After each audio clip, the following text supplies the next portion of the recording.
Hey, everybody. Nicole Sauce here with a live recording of the podcast. And we will be doing these usually once a week. Last week, it was a weird week and we didn't do them. I had a couple of interviews, which means there was only one show really open for the live recording because we're not live recording interviews yet, although that may happen with some of the guests we have coming up. Anyway, we're going to do the live recording on today. Is fun. It's my winter grow operation. So usually on Wednesdays, we do sort of a how-to home study thing. And I'm going to do my best to keep that tradition. The first 2 weeks of the year for recording kind of went up and down and all over the place as far as which goes on which day. But we're back to our usual schedule. If you're watching on YouTube and want to share it on MeWe or any of the other groups that we have on Telegram, just let them know we're live. In fact, I'll do this too. There's a little share button and I can copy and I can go over to Telegram and then I can scroll. Finding our group on Telegram is hard for me because I haven't put the logo in. So I'll just go over to Telegram and share it. And then if anybody wants to share it in the MeWe group, some people like to watch these. So today with the live stream, I will be keeping an eye on chat. If you have questions about the lettuce grow operation, just let me know. And, put them in all caps in the comments. With that, I'm going to go straight into recording today's episode. Well, welcome everyone to Living Free in Tennessee, where we talk about building the life you want to live on your terms. Today is Wednesday, January. I don't know because I don't have a calendar in my office, but it's like 27th, 28th around there, 2021. This is episode 389 of Living Free in Tennessee. And today I'm going to walk you through my indoor lettuce growing operation. I did a video on YouTube as I was getting it up and running. And somebody said, hey, I'd like to know what your whole system this year looks like. And so I thought, well, I'll do a video on that. And later today, I'm shooting a video on that because today is the day where I need to start seedlings. I'm going to be moving things around in trays. So I'm doing a lot of cool stuff. And I thought, well, why don't I talk about it on the podcast too? Because I know some of y'all want to grow more of your own food. An indoor lettuce growing operation in the winter works in just about any climate, as long as there is heat in your house and as long as you can give some supplemental lighting. It can work without supplemental lighting, but not as successfully. So I do have a shelf system with a bunch of things, and it all started with mason jars last year. So I'll tell you the story of how we got started. Also, I've been dealing today with medical frustrations. So I have a health share. And anybody in this audience who's heard some of my earlier episodes, as an entrepreneur, when you're working for yourself, finding health insurance is really hard that's affordable. It used to be affordable, and then it was made unaffordable by the Affordable Care Act. Misnamed act as usual. And I ended up going to a health share, which is really cool because, it's a community of people who share expenses. And if we all work to keep our expenses down, then everybody wins, right? Well, the health share I was in has had a lot of growth since the Affordable Care Act went in because it's an exemption where you don't have to have insurance. You can have a health share. And then they're allowed to exempt things that insurance can't if their whole community does not agree with providing those shared expenses. An example of that would be that if I have a prescription, it's covered as a shared expense, right? But if it's something that's ongoing for the rest of my life, the first, 3 or 6 months are covered. And then they're expecting that I come up with a way to pay my ongoing medical expenses. So the things like that come up. And so if you have a condition that has a really expensive prescription, and you run the numbers, a health share might not be for you. But for me, a person who hardly ever goes to the doctor for anything and have no chronic conditions that require medication, it was always a good fit. However, for the last 2 years with the vendor I chose, when I have an expense, my doctor submits it and then it goes into their system and disappears. So I've had to fight for every single medical charge. And the thing is, I'm actually paying for these, but they count towards my total out of pocket for the year. So I want it to come out of the total out of pocket for the year. I've had to fight for every single one, sometimes submitting them 2 and 3 times. And the straw that broke the camel's back was in December when I paid $1,500 for a mammogram and related diagnostic work that should have been a shared expense, 1,000 of which would come out of my pocket, 500 of which would go to as a shared expense in my community of health share. And I had been trying for 2 years to get this covered. 2 years. And, at first it got lost, and I have documentation of them sending it to the right place and it gets lost. Then I submitted it and it was declined because it was outside of the window. Like if you go more than 6 or 9 months, I can't remember what it is. Then it's like so old they won't cover it because you drug your feet. But it was not the fault of the diagnostic center. It was that it got lost, and the entire company restructured and got a new CEO because of that. So then I started talking to somebody who's like my case manager to get all of my expenses covered. And guys, every single bill this has happened to, I've had one bill in the last 2 years that I didn't have to fight for it to get covered. And as I said, covered doesn't necessarily mean paid for, right? It just means applied to my out of pocket for the year. So then they went up $100 a month. And I was like, I shouldn't have to work this hard for something I'm paying for. And I know that growth is hard and I can be understanding. And I really wanted to be part of this community, but it's not working for me. And so I looked at a different health share and I ended up moving to Zion. That's who I'm with now. I'm not going to say who the other one is because I'm trashing them right now. So I moved to Zion and they're less expensive per month. They do have it's out of pocket per incident rather than per year. So if I break my leg, it's $1,000 out of pocket. If I then have ovarian cancer, it's $1,000 out of pocket before that's covered. So, and they have a total out of pocket of $3,000 or $5,000 for the year. And so I moved to that, but then I had this overlap of the first month on Zion, they don't cover anything that happens. So then I left my other one for a month, but I downgraded what they cover. And there was that overlap. And we just got to the point where it's time for me to shut off the one I don't want anymore. Shut it off. They're super nice, by the way. Easy to work with. I was like, I just want to cancel. They said, no problem. I said, what about things that come in after I've canceled? They said, those are still covered up to the date that you were a member. And literally the next day, I get a call from a provider that did something last year for about $150. And they said, we're getting declined because they say your member number doesn't exist. And this was for something back in maybe May, a long time ago. So we're already basically out of the window of what they'll cover. So they've put it in before the window, but then it was declined. So now we're into that thing where I have to prove to the health share that I was in before that it was actually submitted and they kicked it back, right?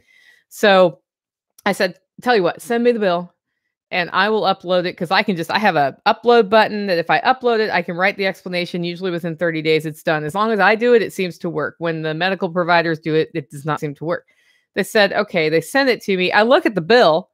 It doesn't have the medical code. So every time you do something, they put a code on it. This comes from our Medicaid system, right? Because every code reimburses at a certain amount. And it's this huge bureaucratic nightmare that doctors have to go through now. But it is what it is.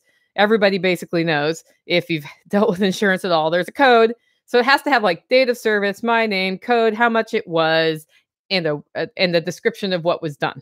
So not only do they need the code, they need some words that say what was done. And I look on there and there's no clue what happened. It was just a list of 5 codes, each with a price next to it. No explanation of why I was there. So then I had to call the billing department of the place where I got the medical treatment, which was probably, I don't know what it was for, but I'm guessing I thought it was going to be $300. I'm guessing what it was that time I got stung by the bee and then I was allergic because it's from the place where I went to for that. Come to think of it. So that should be covered. Of course, it'll just come out of my deductible, so I'm still gonna have to pay them.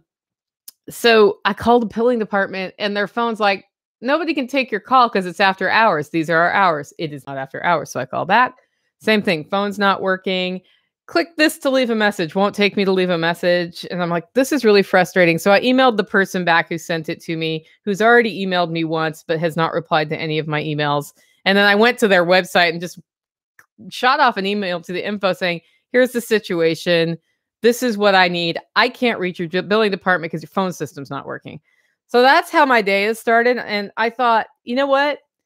Talking about lettuce today is probably a good idea for me because I'm a little high strung and I want to be in a good mood tonight. So we're going to talk about lettuce today. Also, the Greater Reset is at thegreaterreset.org. They're doing a different topic each day from 6 p.m. Central till about 9 p.m. Depends. Different speakers. Today, I believe, is the Grow Your Own Food Day. Jack Spirko will be on talking about, talking about how to grow protein in your backyard protein. People talking about permaculture. People talking about how to grow plants. I'm really excited for today. I've been streaming it. Let's not talk about the technocracy. I've been streaming it on my Amazon Fire, and it's on John Bush's YouTube channel. So if you look up John Bush on YouTube and you have like a Roku or something, you can totally just stream it to your TV. The first night, I couldn't get the thing to work on their website. So then I got a link on my phone and I didn't know what YouTube it was. So I was like sending from my phone to my TV, which used a lot of batteries on my phone and made it so taking a call was a problem. So once I figured out John is streaming it to his station, I did it that way. So far, it's been really an interesting conference. Lots of different perspectives. Yesterday in particular, there was a lot of what I'm going to call woo. So there was a lot of touchy-feely stuff. It was about taking ownership of and control of your health. And there were a lot of different ideas on how to do that. One of the things I like about what they've done with this conference is it's not just like, this is the perspective, but they're having people coming at freedom from different angles. And you may not agree with everything that's discussed on the conference, but it's a great way to expose yourself to new information, free also. That's at thegreaterreset.org. By the way, I'm going to be on this conference on Friday. I'm going to be on a panel about building community. So if you want to see me at the Greater Reset conference, then it'll be on Friday. Finally, if you want to send me feedback, stump the sauce questions, I've gotten a couple of, I'm ready to do another listener feedback show. I've got a bunch of stuff to talk about, from masks to real estate. You can do that. Email me, Nicole@livingfreeintennessee.com. I'll be doing another listener feedback show next week. So if you're like, I got to get this thing in, you better get it in, because I'm working ahead on my content a lot more than I used to as part of my new word of the year, balance. And it's actually working great. Like, I knew what I was going to talk about today before I got up. A bunch of crap happened this morning. It is now 12:45, totally on time. The reason I'm on time is my show notes were already done because I did them first, right? So that's been working great for me. At some point I'll do a balance update and some of the steps I've been taking for that. With that, it is time for our segment before the main topic of the show, and that's what's up in the garden. That's what brought us together on this podcast to begin with, right? It was all the homesteading stuff and the food preservation and the pantry and the garden. And it's January. It's gonna snow today. And that means that I shouldn't be doing anything in the garden, right? No, it was 60 degrees yesterday. And what that means in the winter is it's way more pleasant to be outside. 60 degrees and sunny. I'm going to run around outside. So I was working yesterday for a few hours in the garden. What I was doing was getting the hillside garden and the other gardens ready for an early spring planting. I am already ready. Anyway, I'm ready to plant peas, radishes, carrot seeds, stuff like that. If I was going to direct sow lettuce, I'd be doing that now. Soil's not really warm enough yet, but it might be. And what I did is I've got conduit, like electrical conduit, that is 1/2 inch, that is flexible. So it's like PVC. And you put in the ground rebar, and then you make an arch, right? I got hoops. And then I went to the Dollar Tree and I spent $4 on 4 plastic shower curtains. I know it's not high end. It's not going to last forever, but I'm making little beds where these things can go. And then hopefully that will help keep the soil a little bit warmer. And then hopefully they'll germinate. And here's the thing. This goes back to my philosophy of playing plant roulette. If they germinate and then we have one of those nights where it's going to be below 0 or below 10, they will die. Even with the plant cover. I mean, maybe I could keep them alive if I put some tea lights under there or something, but I'm not going to do that. But if that happens, then I will put the same seeds out again. If it doesn't happen, and especially in Tennessee, because once we get hot, those early spring plants are done. So peas, for example, are great in shade here. But for me, my peas are done before they barely started. In California, I'm watching my mom get peas all summer long. I'm like, wow, that must be nice. Anyway, So I like to play early spring plant roulette outside, and my beds are about ready. The other thing that's happening is it's time to starting early spring starts. So I've already got my brassicas started. Like I have the cauliflower and broccoli started that the broccoli worms or the cabbage worms are going to get because they get it every year. I keep trying. I'm going to put them under rail cover and see if that helps. I don't think it will, but whatever. It again, we're talking about 25 cents worth of seeds. So if I get one, I'm way ahead. And if I don't get any, then whatever. And then I also am forging new garden space with tarps. So we're throwing down some rabbit feed or sweet feed from the store and then tarping over that. If I had mulch, I would put mulch over the top of that and tarp out over that. Now, this is not somewhere where I've never had beds before, but for the last 4 or 5 years, I haven't used all the garden space that I lovingly put together in the 10 years before that. So it's fairly fertile ground. We've got some rabbit poop we can put out there, all sorts of stuff. But we're just going to tarp them in an effort to go in with fewer weeds, because weeds are really my battle here. And having just read The War on Weeds by John Moody, I am confident that this will help me have a bit of a leg up. So it's kind of late in the season to be doing new beds, but I decided to expand the garden a little bit more this year. So we have the hillside garden, which is right outside my office window. And then we have the bigger garden where there used to be horses behind me. And, we were going to do maybe a third of that space. We're going to do metal mulch in one area with pots on it. And then the rest of it will be grow space as best we can. And I'm going to mulch the heck out of that this year and see if I can get a leg up on the weeds. And if not, the hillside garden might win. We'll see. It's, My Constant Battle with Weeds by Nicole Sauce. Anyway, with that, it's time for the main topic of today's show. And I have a question from YouTube that has nothing to do with growing lettuce, Mark. Anyway, Mark's asking, Stump the Sauce, what do you think about freeze-drying salsa? Here's what I think about freeze-drying salsa. Try it and tell me how it tastes. I have no idea. I've never had freeze-dried salsa. I think you can freeze-dry anything. The deal with me with freeze-drying is, why would you freeze-dry something you're not going to eat on a regular basis unless you're looking for longer-term storage? And then you need to look at how you store that, because I was just talking to Chef Brett. He said if I cryovac it, that plastic's still a little bit permeable, so you're looking at a couple of years. So you really have to have it vacuum packed in mason jars for it to last longer. And that's all cool. So I see that as a function of freeze drying. The other function of freeze drying for me are things that I'm actually going to use. An example of this would be that I have 3 boxes of potatoes I'm not going to eat, and I'd like to freeze dry them, which means cook them first and then freeze dry them, because they'd be great for hiker food. The reason I'm not going to eat them, I ordered 1 or 2 boxes and the farmer misunderstood me and brought me 4 or 5 boxes. We don't eat that many potatoes here because we're keto mostly in the area. So, by the way, if anybody wants some really good quality potatoes and you're in Tennessee, let me know, because I'm about to, and I'll probably plant some too. But I hate to see it go to waste, right? Especially if there are people out there who are hungry and like to eat potatoes. So I think about things like that I might use, or that I might go backpacking with, like making stews and soups and freeze drying that, totally into that. Salsa, I don't know, because I don't know how it rehydrates. It might be kind of a weird mush, but I say give it a shot. Worst comes to worst, you end up with something that doesn't have the mouthfeel or consistency you want.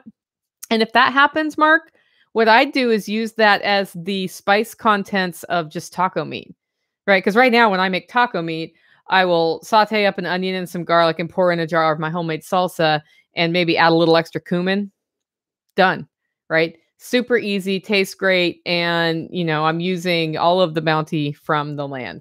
Okay, so let's really get into the 2021 winter lettuce growing system at the Holler Homestead.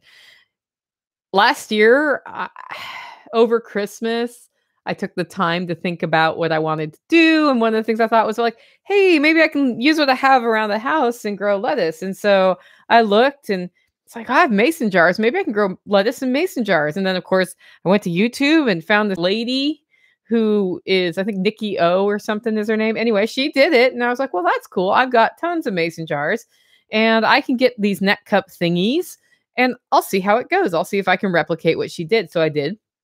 I spent about $20 or $30 on a combination of nutrients and everything else, did it, turned out great. What I noticed though was it wasn't the ideal way to grow lettuce. However, as winter developed, as shutdowns happened, and as I got more into the hobby of growing hydroponically inside.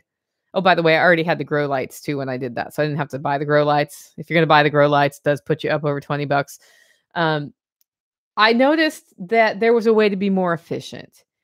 And so I started experimenting with it. And by the end of the winter grow season inside, when I was already growing a lot of stuff outside, including lettuce, I had changed what I was going to do. But then now I stopped doing any of the hydroponic growing as bounties started coming from the land around me, because just keeping up on eating what was coming off of, like green beans and whatnot coming off the land, I couldn't do it. There was no room for lettuce. There was no point in putting the effort into lettuce. Although I could grow lettuce all summer long inside and it won't get like bolty from the heat, which is a benefit of it. So I had time to think about what I wanted to do better. And one of the things I wanted to do better was set up a system where I'm pumping the nutrient through, right? So that I don't have to do that weekly maintenance of, topping water off and nutrient and all of that. I could just maintain it in one sort of indoor sump and it would pump up through. And then I did a Kickstarter and things got crazy. So I can tell you this right now. The 2021 lettuce grow system does not have a pump. I am still maintaining it, but it's a lot easier to maintain this year because I also had time to think about the rotation and timing of everything that I learned because I kept a journal last year. And I was like, wow, this actually might not be that bad. I think for about 10, 15 minutes a week, I can do this. And I'm right. So I started it and I'm right. It's about 10 to 15 minutes a week and you're done. Okay. So the reason I grow lettuce inside is that store lettuce tastes like poop. It tastes like slug poop to me. I will eat store lettuce. I have store lettuce in my fridge. If you've seen the video I did about buying monthly groceries, you will see there are heads of lettuce in there. Tastes like poop to me. It's not the end of the world. It's better than no lettuce, but it doesn't taste very good. And the reason it doesn't taste good is that it's not very fresh. It's been traveling around the country. They try to get it in the grocery store as quickly as possible, and then it's sitting around my fridge for God knows how long. And so growing lettuce inside in the winter, because outside right now is not an option, it's going to snow later, is a way to have really fresh, nutritious lettuce that tastes good. And you just pick it and serve it. Like it's that easy, right? And it also saves you a little bit of money. You'll spend, after you recoup your infrastructure cost, which your first year, you're probably not spending less than you would just buying lettuce in the store. But at the same time, buying lettuce in the store, you're looking at, gosh, I'm spending 30, 40 bucks a month on it times 4 or 5 months, starts adding up pretty quickly. And the supplies you use year over year over year, you don't need to rebuy them. So like this year, I've had to buy 0 things for my lettuce grow operation. The 1 or 2 things I would need to buy, we'll talk about later. I already had enough surplus from last year that I haven't had to buy it, right? So it's actually better on your budget, even with the electricity you use on the lights. And the lights I use are LED, so they're not using a lot of electricity. The other thing is, if you care about being efficient with the environment, which some of you do and some of you don't, trucking lettuce from California to Tennessee, I'm just going to be silent and make faces at YouTube. I am not sad that we have a food system that feeds us, that is the industrial food system, because I think if that got turned off tomorrow, we'd have a lot of dying people. In fact, I tap into it and buy stuff from it all the time. I'm really stoked I can get European goods that I learned about when I lived over there. However, if I don't need to truck lettuce to my house and I care about the impact of moving all this stuff around all the time on the environment, I'm actually helping to reduce my impact on the world around me. And I actually care about my environmental impact on the world around me. I'm not going to stop living or stop flying places because of it. But something as easy as 15 minutes a week to do something I enjoy, that I find relaxing, that puts a smile on my face, gives me good quality food that tastes good, totally worth it. Like there's so many other benefits beyond just the lettuce I get out of it, right? Like psychologically, it's really good for me to have a connection to my food and to growing my food. Not everybody's that way. I'm that way. I also like learning new things and experimenting, and this is something that helps me along that path. So last year, as I said, I started with mason jars. I did 10 heads of lettuce. I thought that'd be way more than I could possibly eat because like 6 weeks in, I was going to get 10 heads of lettuce. And I came to the conclusion that 20 heads of lettuce would be a good rotation to have. Okay. So what I noticed along the way was that the heads weren't as big as the heads at the store that I was growing. But, seeds super cheap. And that in mason jars, they take up a lot of room under the lights. And so 10 was about what I could put under my lights. And so if I wanted to do a second set of 10, I was going to need new lights. I was able to borrow lights from friends and get a bit of a rotation going, but I ultimately broke down and bought some of the Barina lights and changed how I did the system to where I could pack the plants in a little bit more tightly, get more growth under each square inch of light. And was by March in a situation where we were getting enough lettuce off my system and forage outside that we had a big old salad every night for 3 people, 3 adults. And I was spending maybe 10 cents a week on seed and maybe $1 a week on nutrient. Since then, the world has changed. Nutrient has gone up in price. And I also, as a result of all the experiments I did last year, learned that you can pack things in too tightly and then you don't get good production. So what I got out of last year was a lot of learning about the how much and where and when. Okay, so here are some lessons learned. 1, you can pack the plants in really tightly once you go from the first phase to the second phase, which when the plants are like maybe half an inch to an inch tall, they all get light. If you leave them packed that tightly, some get bigger and choke out the other plants unless you give them more elbow room, and then you get a lot more production per plant. So the key to designing the lesson I learned is designing a good system takes the plants and goes from closer to less to less to less close as you rotate them through your grow system. And that was a really important one for me. And I even like by the end of it it was like they go inside, inside, inside, outside to the big spacious area where they were getting natural sun and no light because they didn't, at some point the sun's up long enough to grow your lettuce. At this time of year, we're still not getting as much light as I'd like for rapid growth. So that was one lesson learned. The second lesson is in Kratky, the water's not moving. And if you don't oxygenate the water, you expose it to light, algae grows because there's all this awesome nutrient in the water for the plants. And one plant that really likes to eat nutrient is algae. And so I needed to learn to deal with algae. And originally what I was doing was putting clay pebbles in to block the light, but I found I still got algae. And luckily, I was just talking to our friend, Brian Norton, and he said, when I did like non-circulating water that wasn't moving in my grow system, I quickly learned that I needed to put hydrogen peroxide in. And we're talking, I don't know if it was on a show interview or just on the side. And about 2 days later, it occurred to me what he'd said.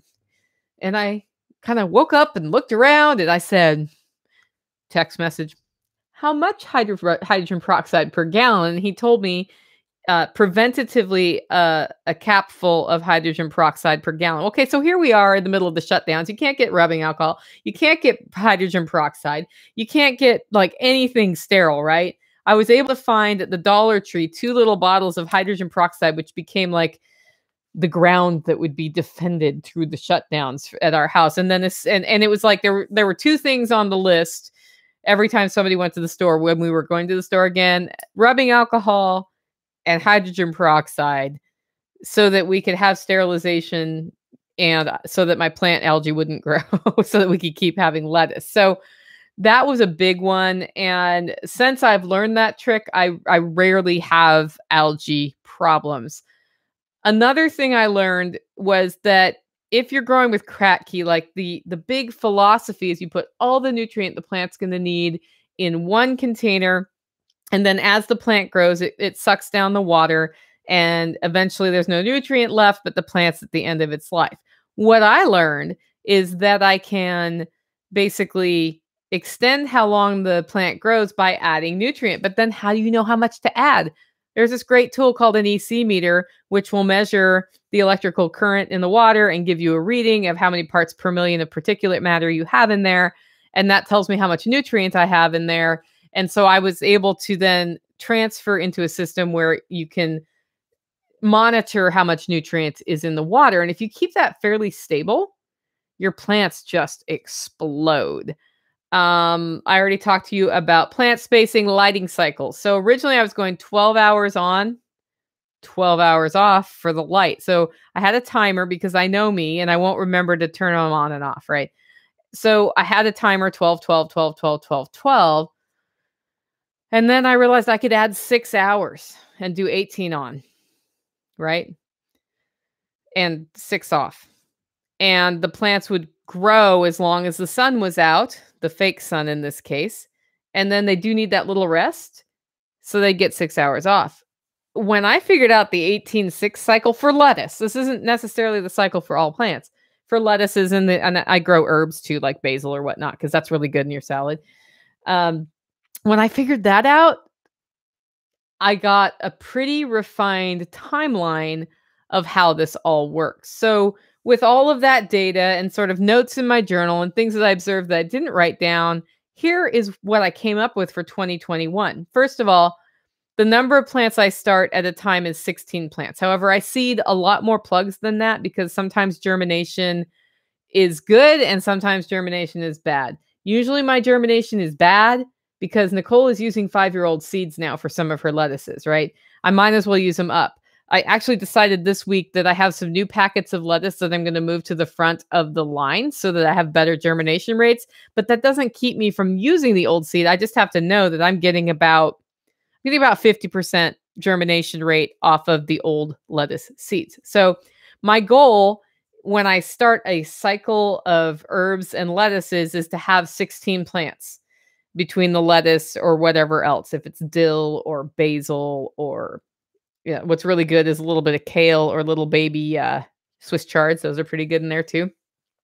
16 plants go into the cycle.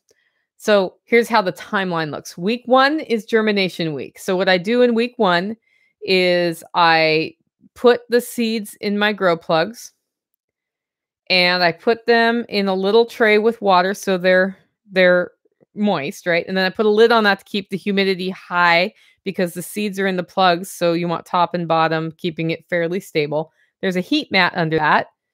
And then I put the 18-6 cycle on. I'll actually wait a day or two to turn it on because they will. It's the light isn't what makes them germinate, although there is some heat from the light. And the tray I have is, I believe, a 10 by 10. And then I don't use the Barina lights for this. I had these seedling lights before that are also square, also LED, and I will just rest that on top. Or I do have a shelf where it's really close. I want that light as close as possible because when the plants germinate, if the light's far away, they're going to reach up to the light. Or if there is no light, they're going to reach up to the light. This is how sprouts work, right? You get these really long sprouts because they're looking for light. You do that in the dark. Oh man, I forgot to drain my sprouts this morning. Anyway, I even had a 6:30 a.m. reminder on that, guys. That's just so funny. I realized it now. So they reach up. So you want that light low so they end up developing a nice, thick, stable stem. And don't get too tall or leggy. So that's week 1. That's day 1 through 7. So what'll happen is I'll seed them on a Sunday. They'll be up by Tuesday or Wednesday. And I just leave them in that tray with the light for the rest of the week. I make sure it doesn't go dry. I add water if I need to. And I actually use water with nutrient. When I first started doing this, I used water without nutrient because people said the nutrient would hurt germination. I haven't noticed a difference for the amount of nutrient I use. And I use Texas tomato food, which we'll talk about later right now, but they've gotten so expensive because so many people are buying it that I'm going to be experimenting with other plant supplements. However, right now I cannot afford to fail on my lettuce because I'm going to be feeding y'all my lettuce at my spring workshop. So I'm kind of going with the one I know rather than the one I don't know. What happens for the rest of the week is this tiny little plant, because it'll be this tiny little thing, develops a root all the way through the plug. So hopefully by the end of 7 days, what I have is a plug with a lettuce plant out the top that's super tiny and a little bit of a root coming out the bottom. I want 16 of those. What I usually get are about 16 of those and 5 to 8 that haven't developed that root. But I'm not going to move them out of the seedling germination area into the grow out area until I have that root. So as you can see, what happens is we end up with a little bit of plant waste, right? Sometimes they haven't gotten all the way to the root. I'll leave those in to develop roots, and I'll start, and keep them around in case after transplanting into the seedling tray, some of those die, which also happens from time to time. I kind of keep them in there. Okay. So week 2 is day 8 through 14. That's where we prepare the roots for the Kratky system. And this is what I call the seedling area. So they go from I've germinated to a net cup with nutrient underneath. And the nutrient is touching the bottom of the grow plug in that net cup. So that little teeny root is just like barely down into the water. And the rapid rooter grow plug is keeping nice and moist from the water. And depending on how big your tray is, you kind of have to keep an eye on if the water drops, you lose plants. So that's one of the maintenance things that I'll do more than just once a week, is just keep a close eye on that to see if the water level is high enough. And that, as I said, that's with the nutrients in it. What we're doing there is letting those roots get longer and longer. And you'll notice in that system, the plants, they go from this big to maybe twice inside. They don't get that much bigger, but their roots go down. And once their roots are about an inch long, they're ready for the next week. That usually takes 7 days. Every so often you get somebody who's a slowpoke who just stays there, right? Again, the goal is 16 moving from phase to phase. If I notice a problem with one of the plants that looks puny, I'll take another one of those backup germinated ones that didn't have the root all the way down, and I'll move it into that system under the hopes it'll catch up. Usually does. Usually I end up with 16. Week 3, this is a fun week. It is transplant to the actual Kratky grow bin. And what I use are bus trays that you can get at Sam's Club for 13 or 14 bucks for 2 of them. They're gray plastic bins, nice and sturdy. If you lift them up with liquid in it, they aren't going to fold in half. Guys, last year I used like disposable metal tinfoil trays because that's what I had. And I was trying to use things I had. Those are great. You cannot move those around. They bend and they're not very solid. I actually still use one of those as my seedling area. But basically, these gray trays are the bomb. They're the bomb. And they're probably about, 6 inches deep, maybe 7 inches deep. So they're deep enough that you can have the layer of the lettuce plants in their net cups. And the net cup, by the way, just think of a little plastic cup with lots of holes in it that the roots can work through to get down below it. So they have a tray with those on top, just balanced on top of the bin. And then there's a gap of air that could be half an inch. It could be an inch. It can be 2 inches. It just depends on how well developed your root level is. And then there is nutrient and water in the bottom.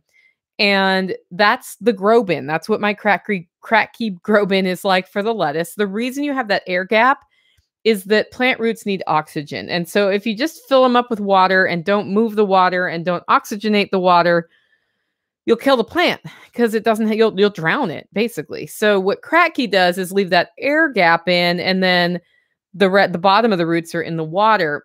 If you look at how the roots develop in that system, you'll see the ones that are at the oxygen layer look different than the ones that are in the water. Because what the plant does is it says, oh, I'm getting my oxygen here and I'm getting my water and nutrient there. And so if you then move it and cover the oxygen roots with water, you will kill the plant.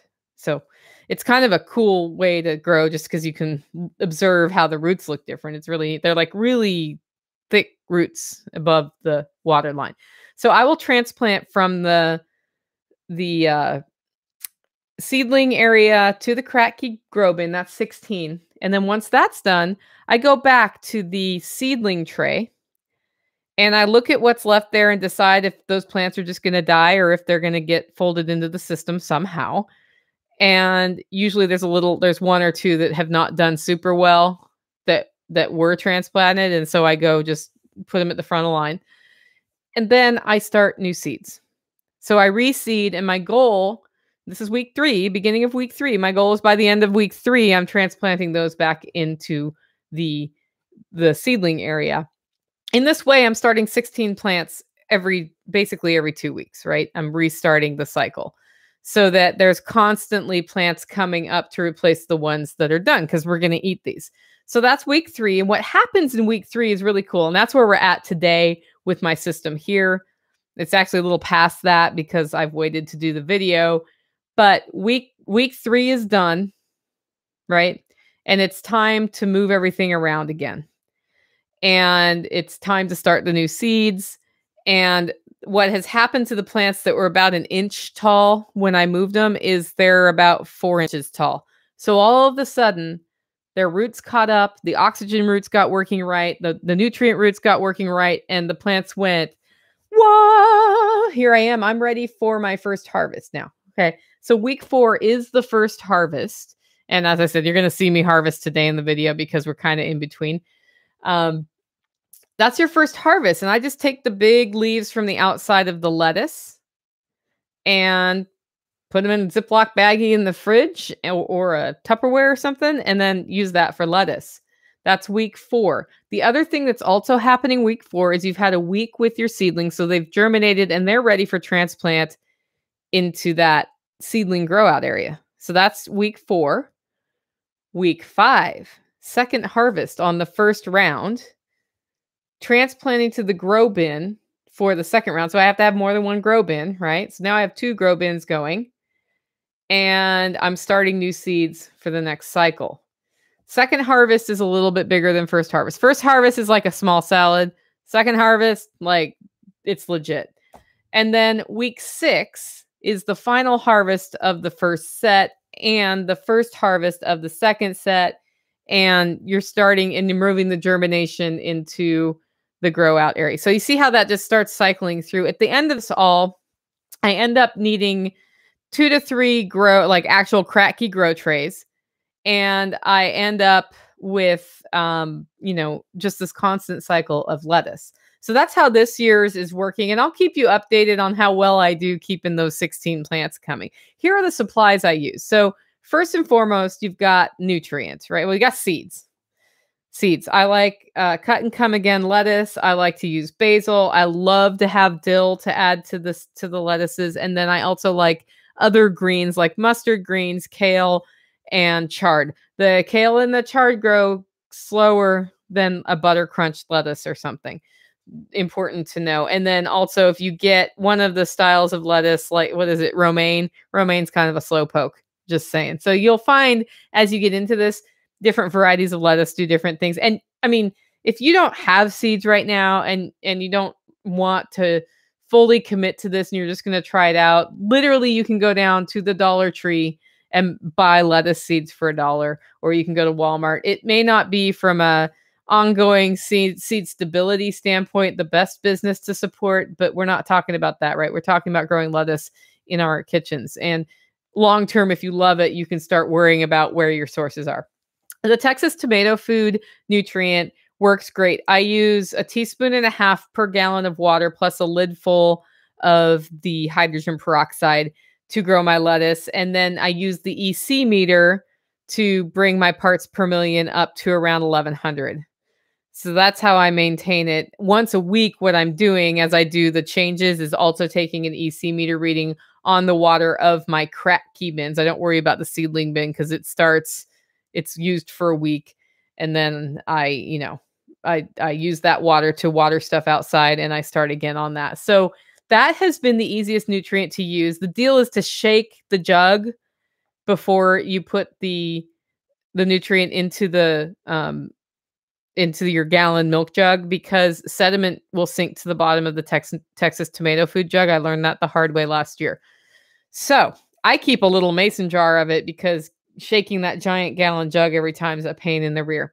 If you don't want to spend the money on Texas Tomato Food, I have heard from Jack Spirko that Master Blend works just as well. It's a powder and you mix up the nutrient and then you dilute that to however you want it to be. I haven't played with it, but I have some here because Texas Tomato Food is $40 for a gallon now. I was getting it for $22 a gallon last year. It's $22 to $24 for half a gallon. And then they also sell pints. But for my lettuce grow operation, last year I went through a gallon and a half total. So, but I was doing a lot, right? And that probably includes some of my initial tomato grow system work. So I am confident I will be experimenting with the master blend. The other thing I'm learning about, but haven't fully committed to doing, is there have been people who don't add any nutrient at all except for juice made from worm castings. So I'm hoping, because Tactical Redneck next door has worm bins, I'm hoping to get some worm castings and see if that works.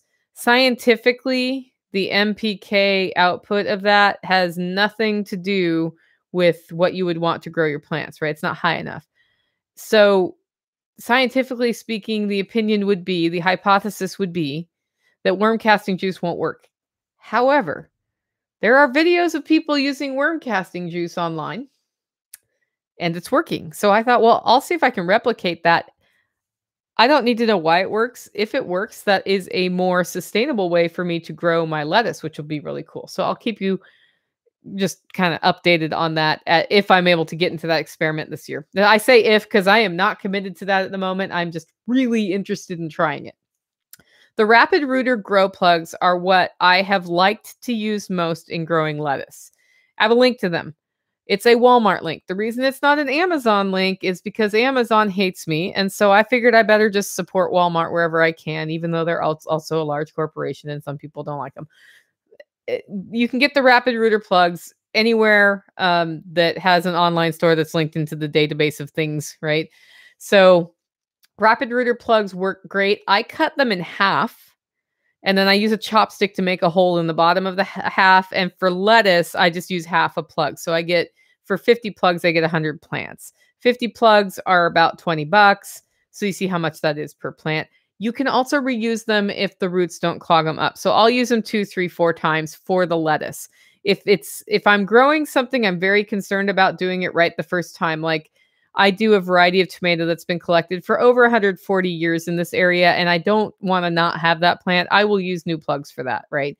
Or I have a jalapeno that I got from Jack Spirko's house. I got the seed, grew it here one season, saved the seed, and now I want to start it again because I'm trying to get a locally adapted seed that grows great jalapenos. That's my goal. That I will use a new Rapid Rooter plug. But for the lettuce, I just sterilize them, let them dry, soak them again, start the new thing. I sterilize them with an unmeasured amount, but more than a capful, like a decent, I'd say it's probably a quarter cup and a bowl of water, and I soak them in there. And then I rinse them off, and they're kind of spongy. You can wring them out, but if you're like really rough with them, they'll come to pieces. So be gentle. And I spread them out flat and just let them dry. And then when I'm ready to use them, I let them get wet again. So those are you can use rock wool, and rock wool is cheaper than the Roto-Rooter plugs. I've used rock wool. I have a slightly higher success rate with the Roto-Rooter plugs, and they're biodegradable. So if I decide to transplant a lettuce into my aquaponic system, I don't need to cut the roots out of the rock wool. The rock wool will not break down. The good news there is you can reuse that too, right? So a little bit of rock wool goes a really long way. Those are the two media in which growing lettuce works really well. I haven't experimented with, I've done one experiment with just soil in the net cup, and that works, but it makes a terrific mess. So don't do that if you don't want a terrific mess. Hydrogen peroxide, as I said, really important, capful to gallon. If you have an outbreak, you can put more in. If you put too much in, yes, you will kill the plant. An EC meter, I've put a link to that also. That's just, that's the electric current. It's just measuring parts per million of particulate matter in your water. Net cups. Net cups are these black plastic things with little slits in the side, and they look like a cup made out of a plastic net. You can use 2-inch, you can use 3-inch, you can use low quality, you can use high quality. CZ is a high quality one I really like. I don't like it though when I'm going to transplant the plant into my garden because the roots get so stuck up in their net that I have to plant it too. And then I have to go back through and clean it all out. That's what I ended up doing last year. So what I do, if it's something I plan to transplant, is I take one of those cheap ass net cups and I cut the bottom out so there's just a couple of little cross supports of the plastic cup, and then I put the plug so it's held up by that, but then the roots don't get all interwoven with the net. So I have a number of the net cups already cut out, and when I go into a cycle of lettuce or anything else, I decide, is this going to stay in my system the whole time or not? If the answer is not, then I do use the cups with the hole in the bottom. I know other people will thin out the nets in the bottom, but I still find that those roots get wrapped around them. So I just have the sides coming out. I have also used toothpicks in a plus to hold the plugs up, but I've found that's not really necessary as long as I just have that rapid rooter plug balanced in there. So do you use 2-inch or 3-inch for lettuce? The answer is it doesn't matter. I've gotten 0 measurable results, better or worse, in 2-inch versus 3-inch cups. And right now, one of my Kratky bins takes 3-inch and one takes 2-inch. So when I'm starting them, I need to think, is this a 2-inch or a 3-inch, right? So that, when it goes into the seedling tray, I have to either use the 2-inch one or the 3-inch one.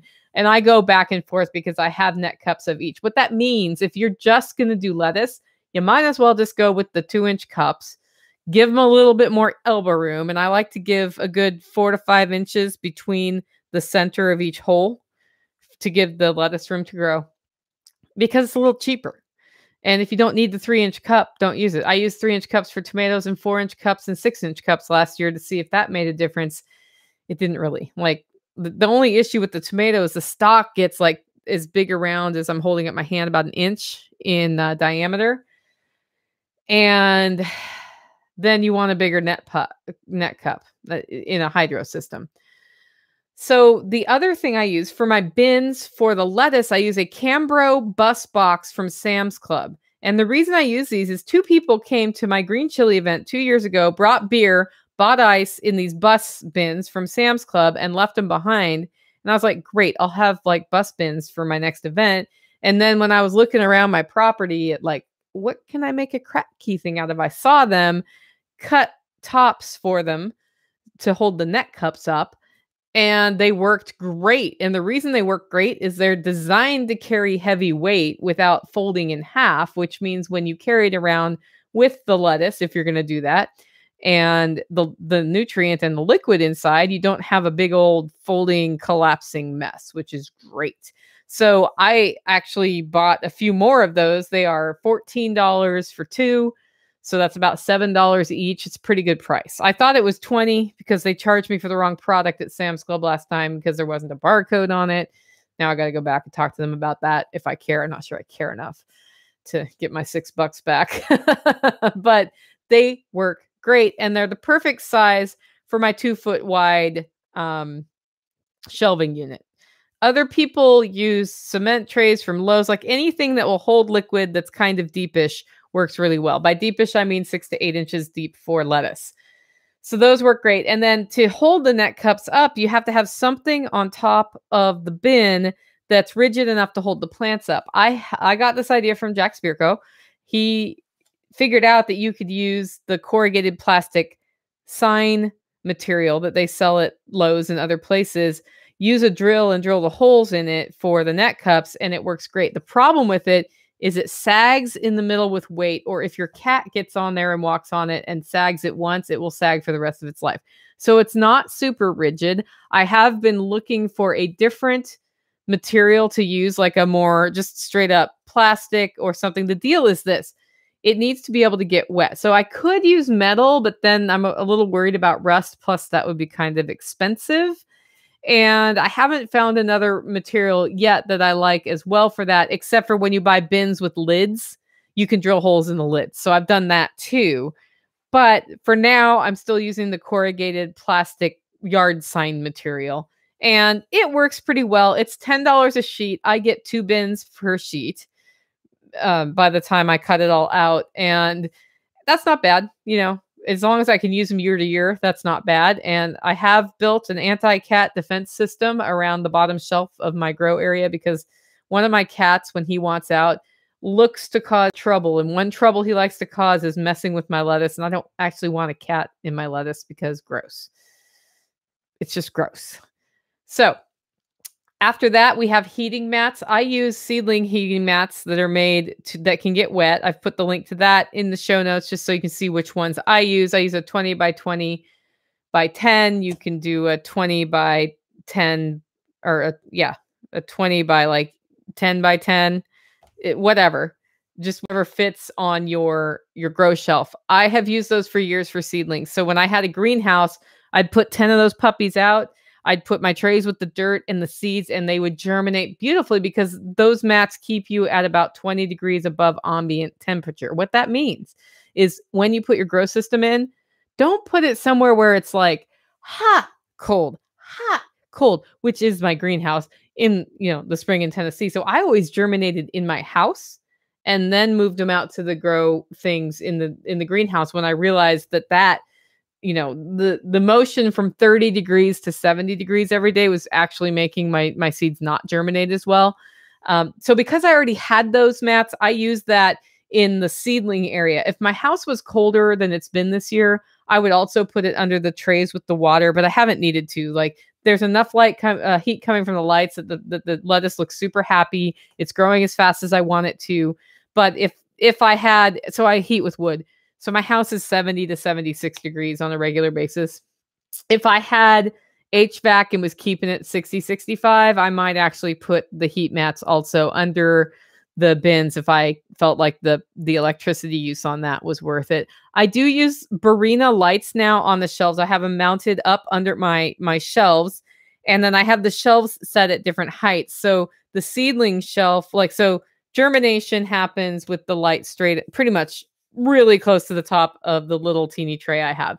When I go to the seedling grow out area, it's about an inch or two above that tray. And then when I go to the first phase of the actual crack key, it's about 5 to 6 inches above that tray, so that never along the way is the plant very far from the lights. When I do the next rotation, that moves to another shelf that has more distance. If it's too much distance, I will put something under the tray to raise it up, because I did not install my lights so they can be brought down. Sometimes I need to add, I have these foldable plastic bins, I guess. They're like crates almost, but they fold down. I got them at Aldi. They're great for $8. And they raise, if I put that on the bottom, it's plastic, so it doesn't get ruined if there's a little slosh of water, and they'll raise my gray bin about 3 more inches. So when I have a situation where my lettuce isn't quite tall enough to be in my tall shelf, then I'll put that under it for the week and then bring it out for the next week as the lettuce is getting taller. I also use a manual timer that just, you put it down for on and up for off, or the other way. I can't remember. Every time I do it, I have to look. And I have it on that 18-6 cycle. I have a power strip plugged into it. And then into the power strip, I have the heat mats and the lights. So they all go on and off at the same time of day. They come on at about 5 in the morning, and then they go off 18 hours later. And then, this is like super high tech, I have a gallon milk jug. Yep, that's it. I use a gallon milk jug with a lid that used to have milk in it to mix the nutrient. So I'm fairly accurate with my teaspoon and a half of the Texas tomato food to the water and the cap full of hydrogen peroxide. Shake it up, use it. If I don't use all of it, I will put it away in a dark place, because if you leave a milk jug with nutrients in light, it will turn green even with the hydrogen peroxide in it. So that is the basic introduction of what I'm doing for my crack key grow system. I know 1 or 2 of you had already asked, like, how do you do it? I wanted to give you that whole tour through it. Again, growing lettuce inside is so easy. Growing herbs inside is so easy. Even if you're in an apartment, if you can just carve out a little bit of space and deal with the fact that it's the glowing purple corner, you can get a lot of, like, 16 heads of lettuce every 2 weeks is what I get to once I have this system going, right? And it's 15 minutes every week where I change from one phase to the next that I talked to you about on the timeline. And then a little bit, like, I'll look at it every so often. If I'm gone for the week, I'm gone for the week, right? But if I'm there, I'll put an eye on it, make sure I don't have a problem in the seedling grow out area with the level of the water. But other than that, it hardly takes any time. Like I start getting into this one thing where I have 15 minutes to maintain it and the other 15 minutes to harvest the lettuce. That's half an hour. It's not that bad. And in exchange for that, I get these awesome salads. Anyway, if you like the show and want to support the work I'm doing here, you can do it in a couple ways. One, get your coffee at hollowroast.com. Two, become a member over at Living Free in Tennessee. Wow, that was a fun episode. Make it a great week, guys. See, we're done. That's everything. That's the whole tour. So whoever asked me that the other day, hope you got your answer. I will do a video later today. Thanks for joining the live stream, YouTubers.